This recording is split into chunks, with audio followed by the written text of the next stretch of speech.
Hi everyone, it's Jerry. I have an excellent game to share with you from round 12 of the 2025 FIDE World Rapid and Blitz Team Championships. This was played on June 13th. A rapid game here, 15 minutes, 10-second increment. On the white end, Jorden van Foreest playing against Vishy Anand. Okay, the opening here, a Ruy Lopez. Bishop immediately questioned. Black now in a spot to release the pressure on the knight in one swing. Knight f6, e4 secure. This is now maybe an idea. Now's the time to release the pressure on the knight. Aggressive post for the bishop. It'll soon be opposite the king once castled. Not all positives to play in this way. Pins in particular can be a bit more irritating. The bishop on c5 rather than e7. Also, it's more vulnerable on this square. It'll frequently need to move again. Sidestepping d4 moves with tempo. d4 prepped here by white. Follow-up d5. Energetic play by Anand. E takes d, knight takes d, same sides castles game, and from here knight bd2. Now I want to draw some attention to pressure on e5. If white plays rook e1 here, first of all, this position very close to the martial attack out of this opening. In the martial attack, this bishop is on e7. There's a couple ways you could easily go wrong here as black. If you defend e5 directly with f6 or rook to e8, you're asking for trouble. A healthy move here for black would be to pin the knight. It also points out queen d6, but keep in mind, you probably need to do your homework on that one. This idea is right around the corner with a fork. Let me share with you the issue with f6 and rook to e8. f6 and rook to e8 here can both be met with d4. This is very strong. After f6, the knight is in a pin, so it makes sense in general to just stir up trouble, create dynamics, create tension, and that's what we see straight away with d4 here. You're ready to capture. Queen springs to life. And if black first captures on d4, white says thank you. c3 now vacant.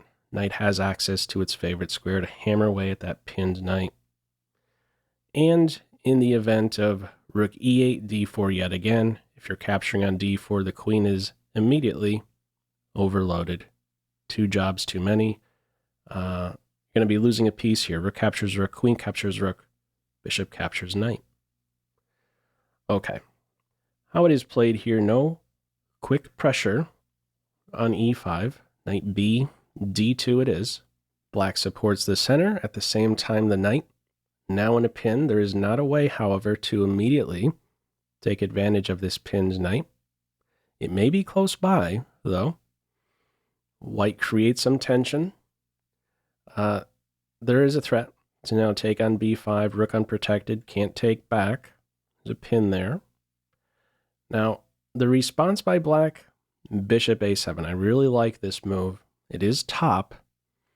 A move you'll frequently see in response to this a4 idea is rook to b8.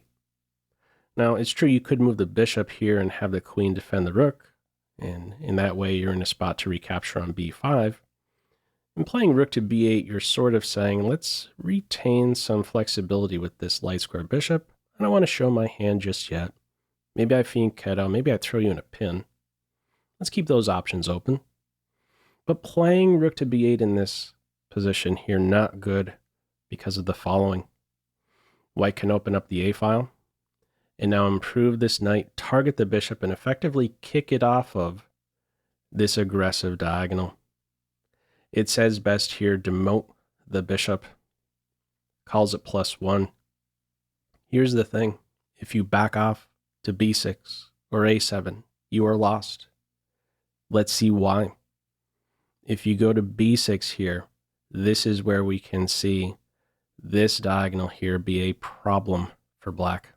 Knight is hit, and when it moves, c5 is there, discovered check. Thanks for the bishop. Okay, let's say you saw that one coming. So I'll just go to this a7 square. Well, d4 is excellent here. Threatening to take, unleash the queen on that pinned knight. And if you take here on d4, check out this excellent tactical shot. Rook captures bishop is there. Knight captures rook. Queen captures d4, and one of these knights will be won next. Okay. Anand's approach in this game to a4, bishop a7. Okay, that's a clever way to unpin the a6 pawn.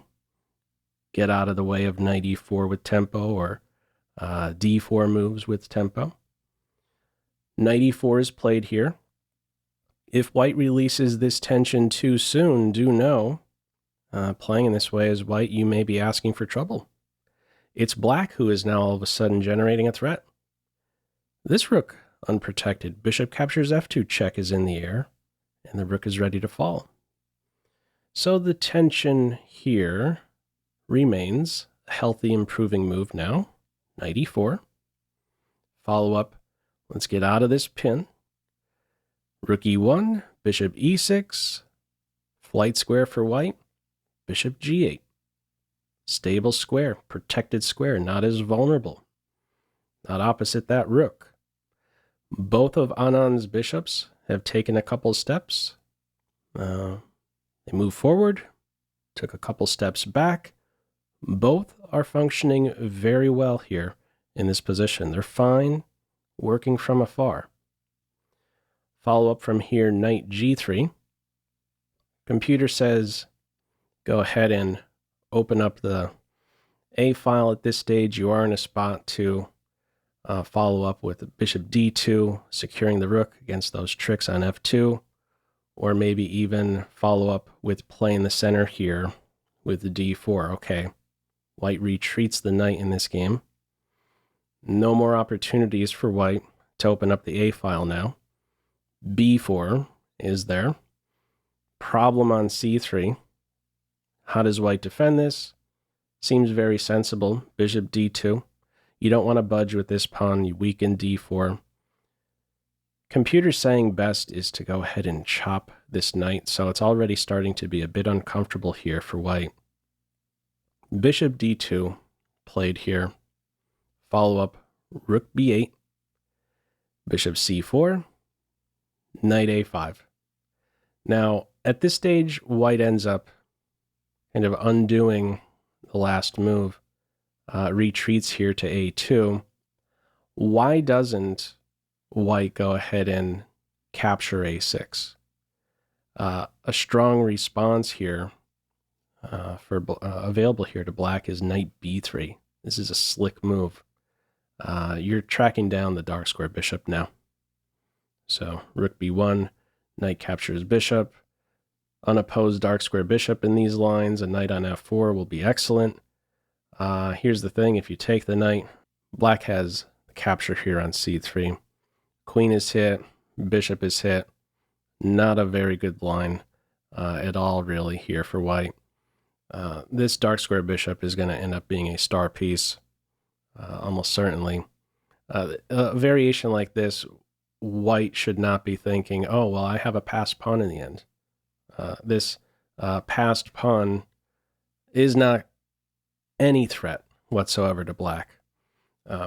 White should be more concerned about these dark square weaknesses, this isolated pawn, a backward pawn. I mean, where is your extra pawn here as white? Which one do you want to identify as your extra? Plenty of unhealthy pawns here. Black is in the driver's seat in such a position with this bishop pair. This bishop also does a very good job of holding up any idea of running with that passed pawn. White not interested at the end of the day in capturing here on a6. Backs off to a2. Anand's response goes with c5 here. Computer says better is to push this pawn a step further. It's looking at b3 here, close to a decisive advantage.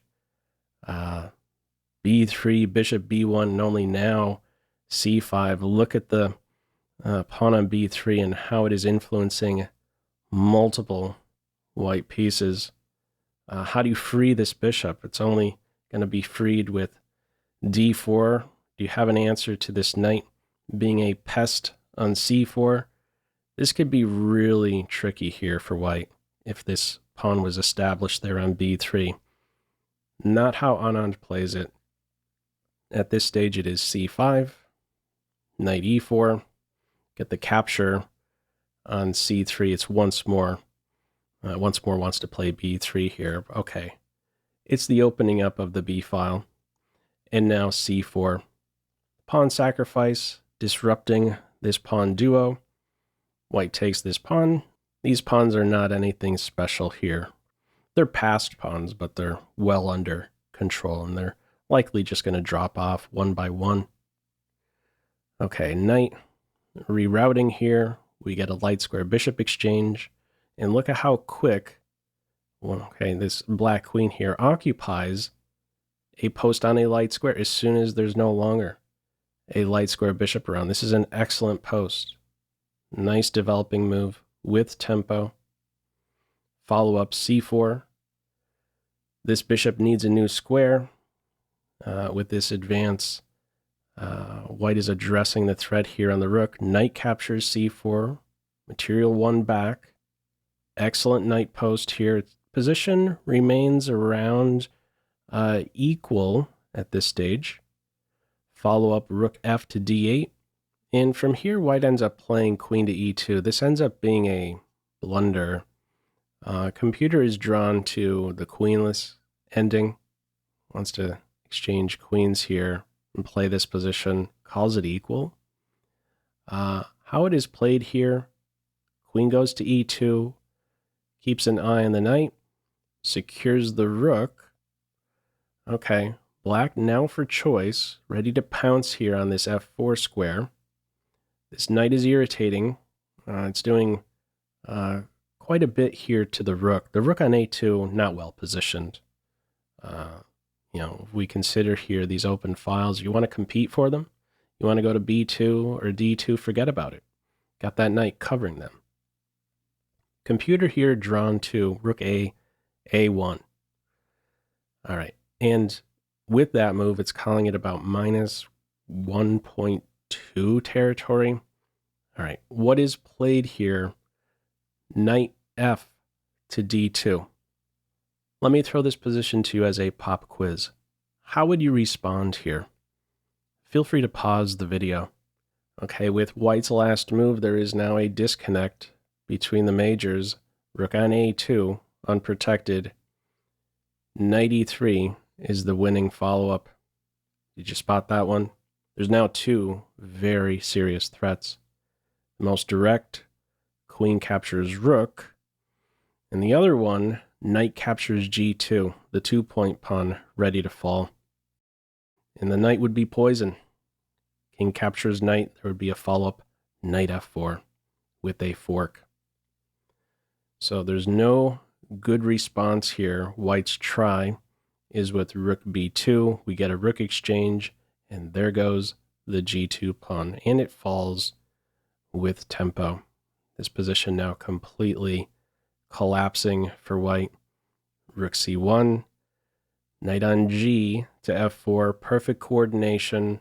Also now a pin present in the position. Don't go anywhere, knight. There will be mate on g2. Queen is under fire. Maybe the pawn falls.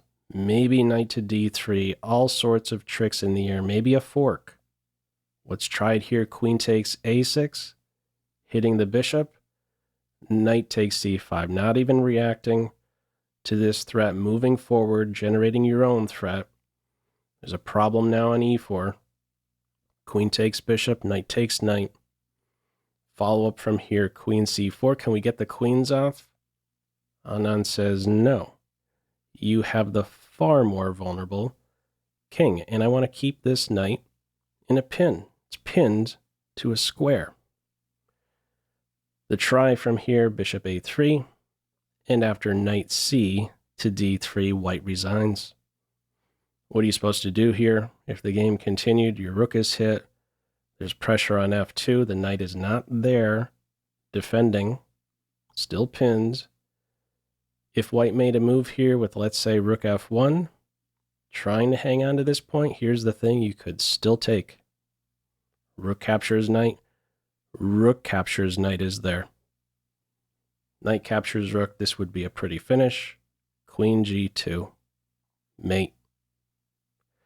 All right, in this one, we only go as far as knight c to d3, and white resigns. What are your thoughts with this one? Feel free, as usual, to leave any feedback to this video in the comment section below. I hope you enjoyed it and maybe took a thing or two away. That's all for now. Take care.